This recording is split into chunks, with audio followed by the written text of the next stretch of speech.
नमस्कार, India news Haryana देख रहे हैं आप। मैं हूं आपके साथ वर्षा राय। बुलेटिन की शुरुआत करेंगे फटाफट खबरों से।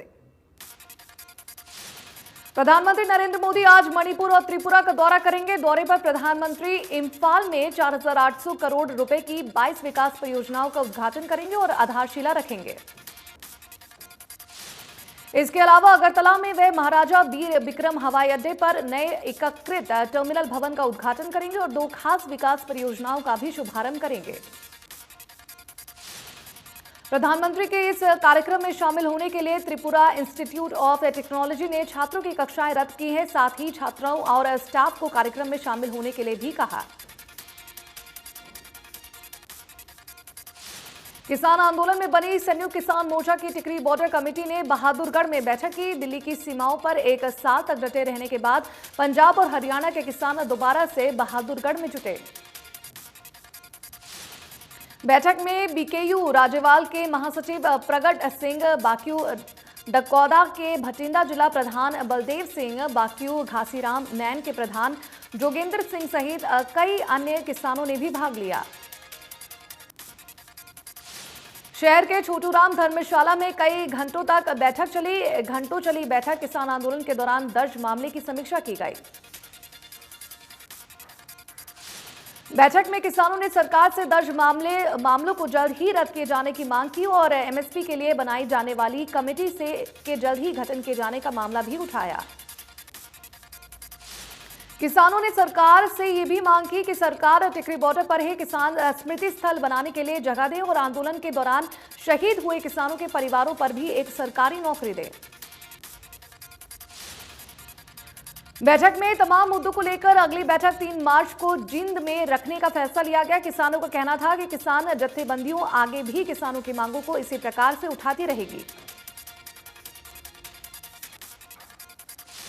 दिल्ली के मुख्यमंत्री अरविंद केजरीवाल कोरोना संक्रमित पाए गए। उन्होंने खुद ट्वीट कर इसकी जानकारी दी। उन्होंने लिखा, मुझे कोरोना संक्रमण हुआ है, लक्षण हल्के हैं। मैंने फिलहाल खुद को घर में आइसोलेट कर दिया है। जो भी लोग पिछले कुछ दिनों में मेरे संपर्क में आए हैं वह खुद को आइसोलेट कर लें और कोरोना टेस्ट करवा लें।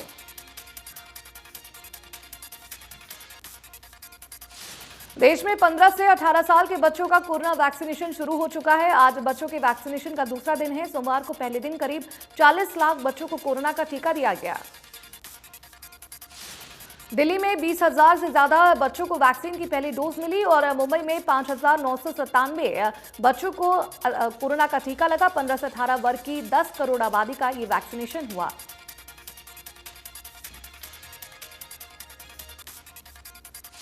देश के हर राज्य में वैक्सीनेशन का ये नया मैराथन शुरू हो चुका है और राज्यों ने पूरे हौसले के साथ बड़े बड़े लक्ष्य रखे हैं।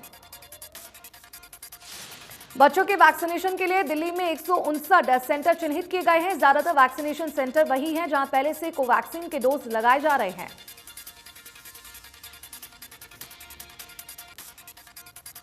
दिल्ली में कोविड के ओमिक्रॉन वेरिएंट से संक्रमण के 81% मामले हैं। ये खुलासा करते हुए दिल्ली के स्वास्थ्य मंत्री सत्येंद्र जैन ने इसके लिए केंद्र सरकार को जिम्मेदार ठहराया। उन्होंने कहा कि ओमिक्रॉन कोविड का एक प्रकार है जो विदेश से आया है और अगर समय पर उड़ानों पर प्रतिबंध लगा दिया जाएगा तो फैलाव को नियंत्रित किया जा सकता है। उन्होंने कहा कि पिछले कुछ दिनों में जीनोम सीक्वेंसिंग की 187 रिपोर्ट आई है और इस 187 सैंपल में से कुल 152 लोग संक्रमित ओमिक्रॉन पॉजिटिव पाए गए हैं। उन्होंने कहा कि 15 से 18 साल की आयु के बीच के बच्चों को टीका लगाया जा रहा है। घबराने की जरूरत नहीं है। वायरस के प्रसार को रोकने का एकमात्र तरीका यह है जब आप अपने घर से बाहर जा रहे हों तो हर समय मास्क पहनें।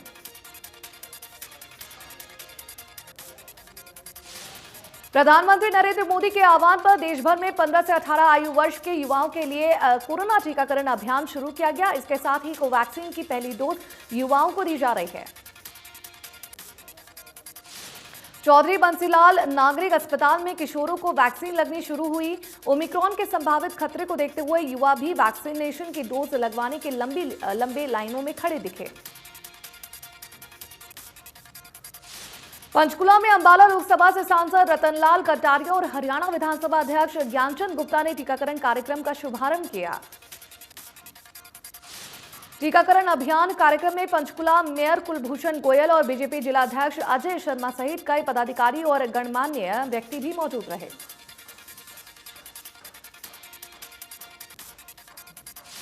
पलवल के गर्ल्स सीनियर सेकेंडरी स्कूल में 15 से 18 उम्र तक की छात्राओं को वैक्सीन की पहली डोज लगाई गई। जिला उपायुक्त ने कहा कि जिले में 12 बूथ पर 70,000 बच्चों को वैक्सीन लगाए गए।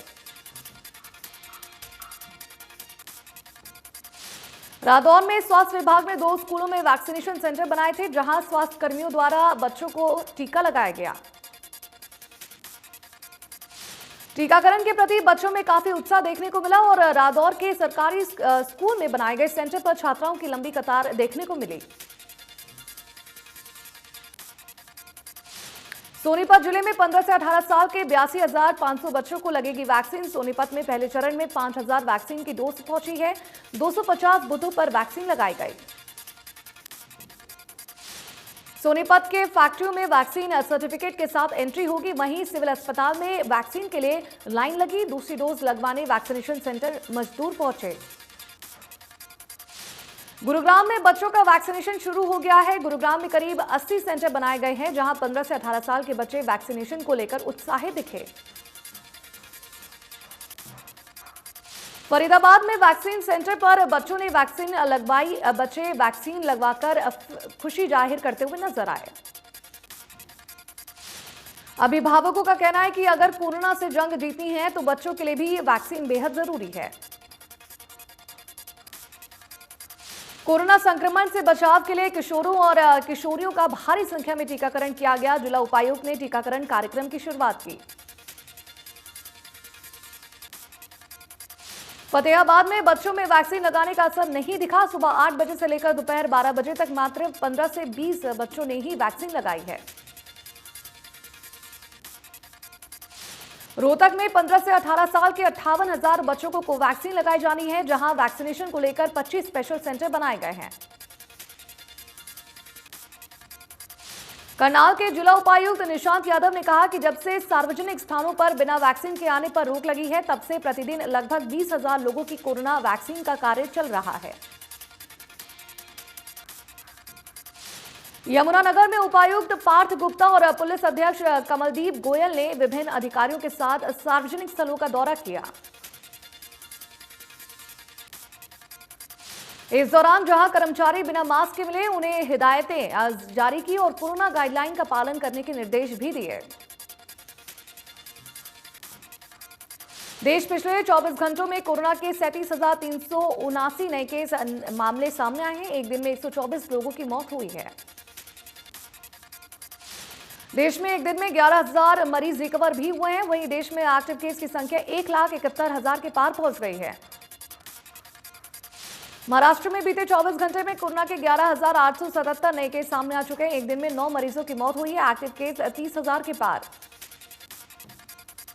गुजरात में कोरोना के 1,069 नए मरीज मिले हैं। पिछले 24 घंटे में 8 मरीज की जान गई है। एक्टिव केस 8,000 के पार। दिल्ली में पिछले 24 घंटे में कोरोना के 4,100 केस सामने आए हैं। एक दिन में 1,156 लोग ठीक भी हुए हैं। दिल्ली में एक्टिव केस 8,397 हो गए हैं। केरल में कोरोना के 2,802 नए मामले सामने आए हैं। पिछले 24 घंटे में 12 संक्रमितों की मौत हुई है। एक्टिव केस की संख्या 9,000 के पार है। पश्चिम बंगाल में पिछले 24 घंटे में कोरोना के 6,153 नए मामले सामने आए हैं। इसके साथ ही कोरोना नियमों के लिए प्रशासन सक्रिय हो गया है। पंजाब में कोरोना संक्रमण के 417 नए केस सामने आए हैं। 3 मरीज की कोरोना से मौत हुई है। एक्टिव केस 1,365 के पार। हरियाणा में 24 घंटे में कोरोना के 793 नए केस। एक दिन में एक मरीज की मौत। प्रदेश में एक्टिव केस की संख्या 3,100 के पार।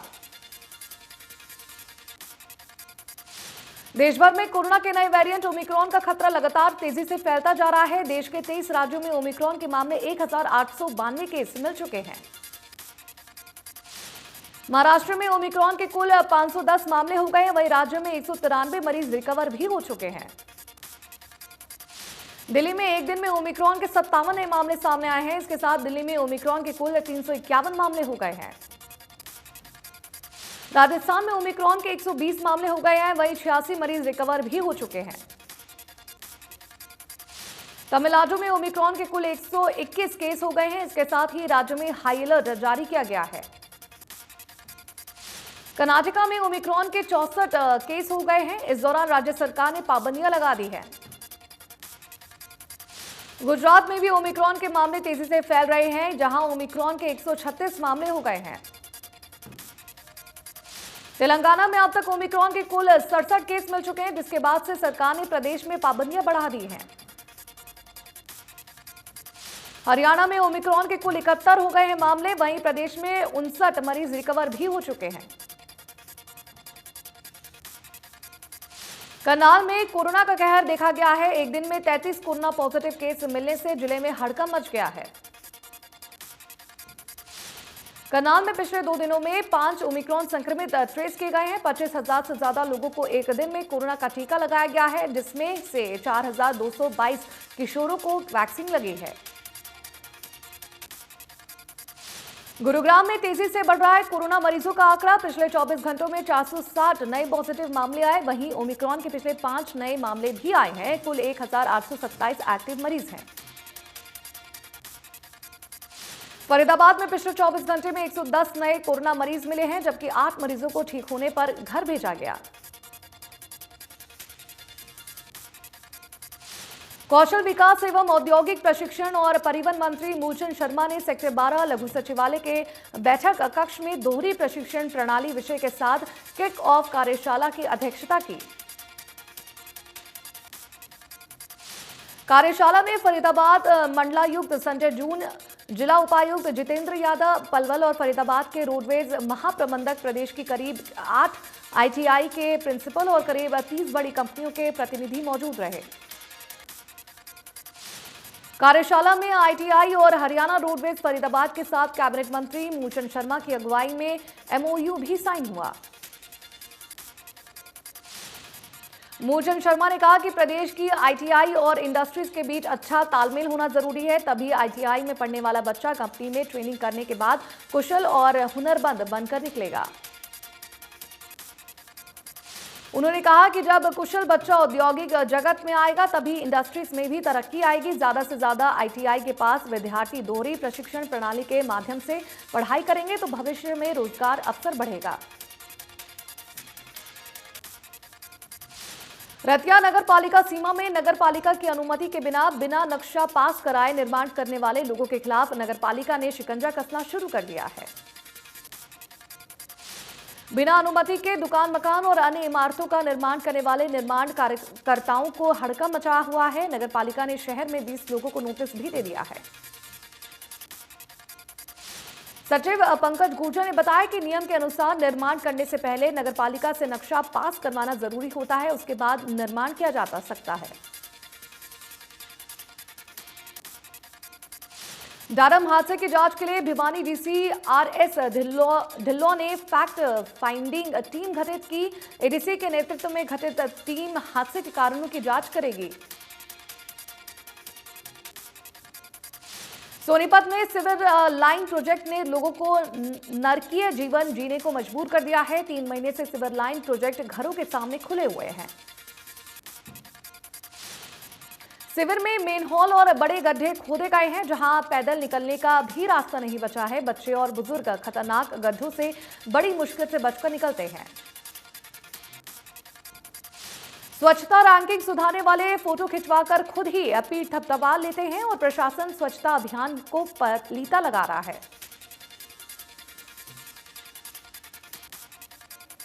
ड्रॉप आउट बच्चों को स्कूल से जोड़ने के लिए शिक्षा विभाग के अधिकारियों ने अच्छा कार्य किया है। जिले के 8,000 बच्चों को स्कूल से जोड़ा गया है।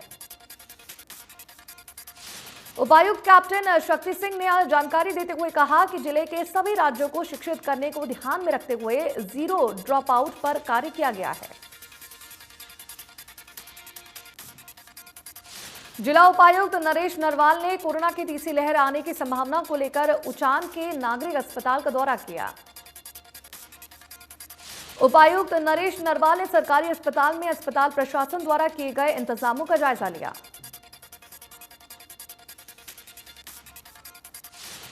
गोला चीका में कोरोना नियमों की धज्जियां उड़ाई गई। चीका के BDPO कार्यालय में अधिकारी सरेआम सरकार के आदेशों को ठेंगा दिखाते नजर आए।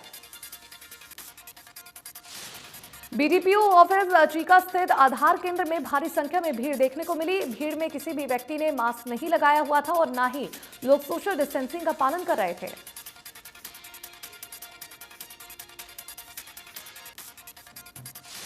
फरीदाबाद में नगर निगम में शहर को स्वच्छ बनाने और अतिक्रमण मुक्त करने के लिए प्रवर्तन पखवाड़ा नाम से नया अभियान शुरू किया गया। कचरा उठाने वाले ठेकेदारों की लापरवाही या फिर किसी के कूड़ा फैलाने पर चालान काटे जाएंगे। इसके अलावा रेहड़ी पटरी या दुकानदारों के आसपास अगर कूड़ा कचरा मिलता है तो उन्हें भी नहीं बख्शा जाएगा। सरकारी जमीन पर दोबारा अतिक्रमण करने पर 3 साल तक का किराया वसूला जाएगा।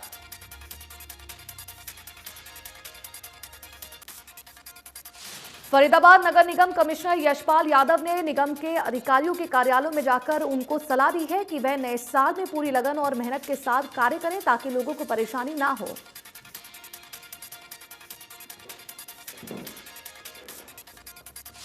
कोरोना के बढ़ते मामलों के बाद सरकारी दफ्तरों और सार्वजनिक स्थानों पर प्रदेश सरकार के आदेशों की रादौर तहसील में सख्ती से पालना की गई, जिसके तहत एक कर्मचारी द्वारा वैक्सीन प्रमाण पत्र जांचने के बाद ही कार्यालय में एंट्री दी गई। वहीं नो मास्क नो सर्विस का भी असर देखने को मिला।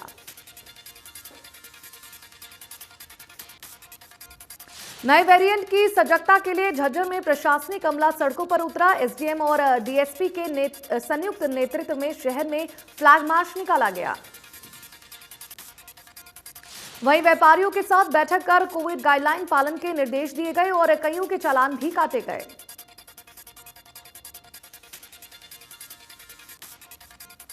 सोनीपत में कोविड नियमों की सरेआम धज्जियां उड़ाई जा रही है। कोविड प्रोटोकॉल का सब्जी मंडी में ध्यान नहीं रखा जा रहा है।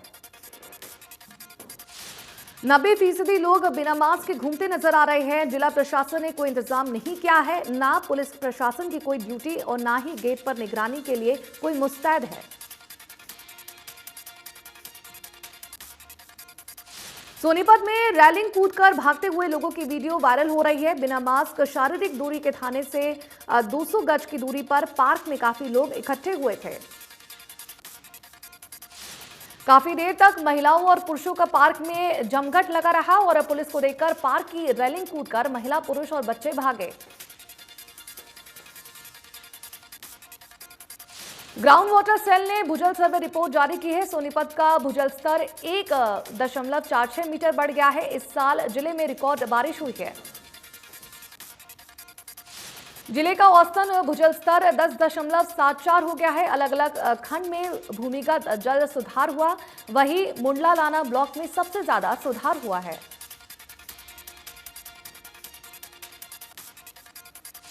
पानीपत की राजीव कॉलोनी में मकड़ी गैंग सक्रिय हो गया है। युवक ने एक हलवाई के कपड़े उतरवाकर 32,000 रुपए चोरी कर लिए। मकड़ी गैंग का सदस्य हलवाई की गर्दन पर मकड़ी होने की बात कहते हुए उसे कमीज उतारने को कहकर पैसे लूट लिए। पुलिस ने मामला दर्ज कर जांच शुरू की। गुरुग्राम के चकरपुर गांव के मंदिर में मूर्तियों पर लगा चांदी का मुकुट चोरी हो गया है। मूर्ति के पास रखे चांदी के मगचीन भी चोरी हो गए हैं। माता संतोषी का मुकुट चोरी कर ले जाते सीसीटीवी में चोर कैद हुए हैं। पुलिस ने मुकदमा दर्ज कर जांच शुरू कर दी है और चोर को पहचानने की कोशिश की जा रही है। दिल्ली का air quality index very poor category में है, जहां AQI 369 दर्ज किया गया है। हिसार में AQI 278 दर्ज किया गया है, जहां दमा के मरीजों को सांस लेने में दिक्कत हो रही है। फरीदाबाद की आबोहवा खराब श्रेणी में दर्ज की गई है, जहां एयर क्वालिटी इंडेक्स 273 दर्ज किया गया है।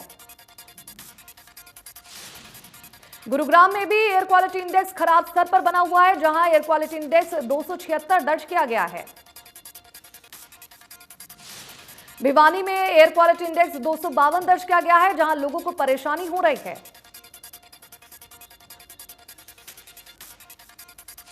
इस कड़कड़ाती ठंड में जहां चीन ने पूर्वी लद्दाख में और LAC के पार लगभग 60,000 सैनिक जमा कर लिए हैं, भारत ने भी इतने ही सैनिक तैनात कर लिए हैं ताकि ये सुनिश्चित किया जा सके कि ये चीन किसी भी तरह का दुस्साहस ना करे।